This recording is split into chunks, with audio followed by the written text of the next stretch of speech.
What's up, everybody? This is Jay the Wanderer with Oakland Latinos United, the voice of the Latino community in the Bay Area, California, YouTube, and beyond. I'm out here at the Cinco de Mayo Festival in San Pablo, California, right near Richmond, and I ran into a guy who's been part of this community for quite a while now. He's a former city councilman. His name is, what's your name? John Marquez. And you are the first city council member ever in Richmond that was a Latino or Chicano, right? That's correct. And what year was that? That was in 1985. 1985? And served 18 years on the city council. Orale. How do you feel that you're not doing that kind of work? You miss it? Well, I miss it, but a lot of people don't know that I'm not serving anymore because they still continue to call me and I continue to be involved.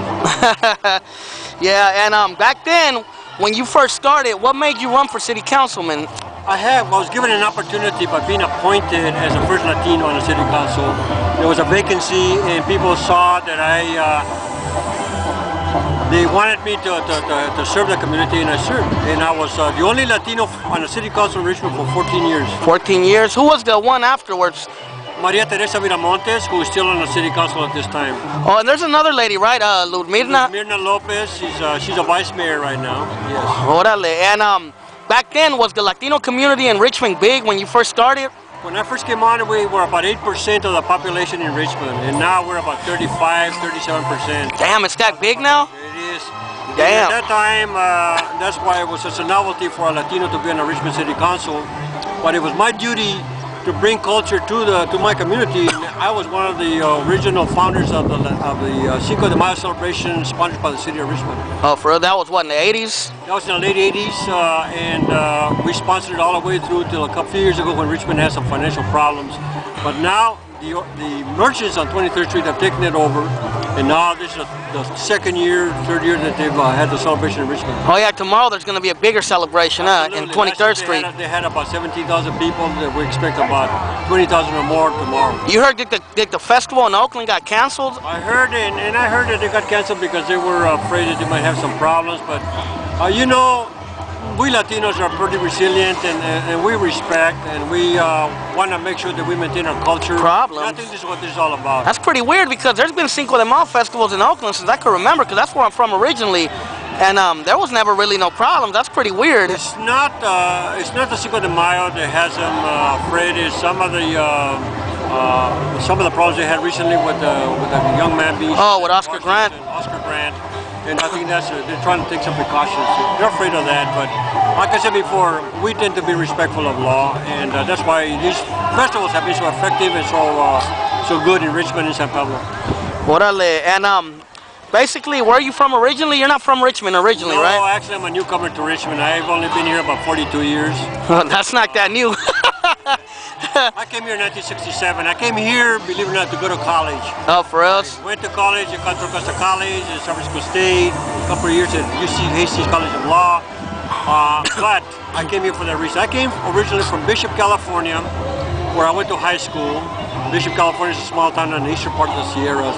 I'm originally from Taos, Nuevo Mexico. So you're a manito? I'm a manito, northern part of New Mexico. I was born there, grew up until I was 15, and moved to California with my parents and my brothers and sisters.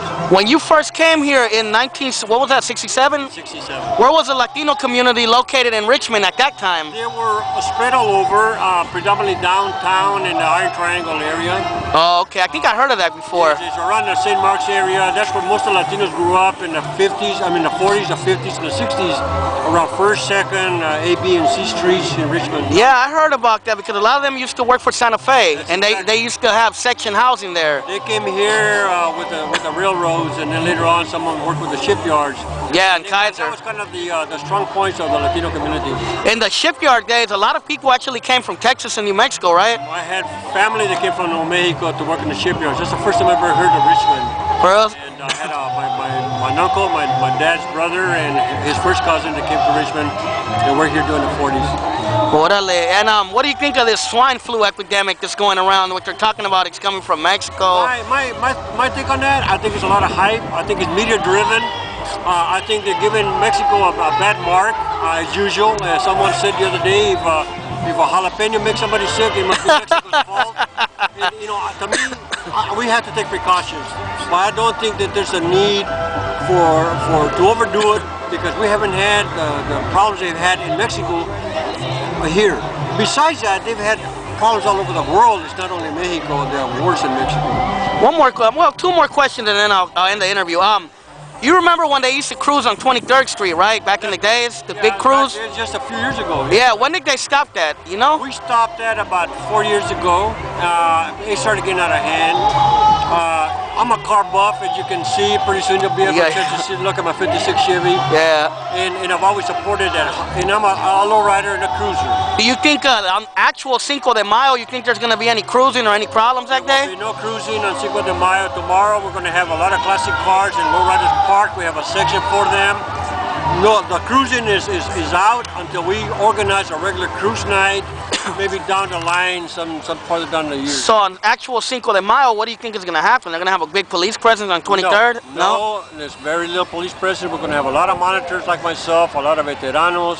On the actual Cinco de Mayo day? Yes, yeah. That's right. Yeah. There'll be a lot of merchants will be out there keeping the peace. We're going to have about 50 private security people. Some police, but not the presence that we've had in the past, because we haven't had the problems. Last year, for Cinco de Mayo was only one arrest in the whole weekend in Richmond. Oh, that's good. So what if hella people show up on 23rd? Well, hella people show up, it's better for the merchants because we're going to have 3 stages on 23rd Street tomorrow. We're going to have about 6 jumpers, 670 feet. No, I'm not talking about tomorrow. I'm actually talking about on the actual Cinco de Mayo day. Tuesday, you know what? I don't know about that. I don't even know if they're going to be planning for it. I'm sure they're going to have police presence available, but I don't think they're going to be out there doing what they've done in the past. But tomorrow should be good. It should be good. Now on Cinco de Mayo itself, if people behave, we shouldn't have the problem. Yeah. You know, and we expect people to behave. If they want to fly the flag, that's a good thing for all of us to do, but not to let it get out of hand. In the past, people came from all other cities to come here just to. I said that's madre. Yeah, because I was here in 2005, I believe, and I remember a riot broke out on 23rd. That was the last time we had that. Yeah, I remember they closed everything down. That's the last time we had that event. And this is your car, huh? This is a 56? 56. Old school, huh? 56. These are totally original. Bought it from my dad, who had it for 15 years. And these youngsters now can't appreciate something like this, man. You know, they see this car and they ask me what year it is, and I tell them to look at the license plate. Yeah, because I'm from the old school too. I'm not that old, but even when I was a teenager, there was still a lot of lowriders and the cholos and all that was still going around. Absolutely. Well, do you have any plans in the future for any more political stuff, like running for mayor or anything? People are urging me to run for election again, and you know, I'm keeping my options open. We have 2 Latinas are running next year for re-election. Who, Viramontes? Viramontes and Lopez. And I want to make sure that if I do run, it's not going to hurt the candidacies.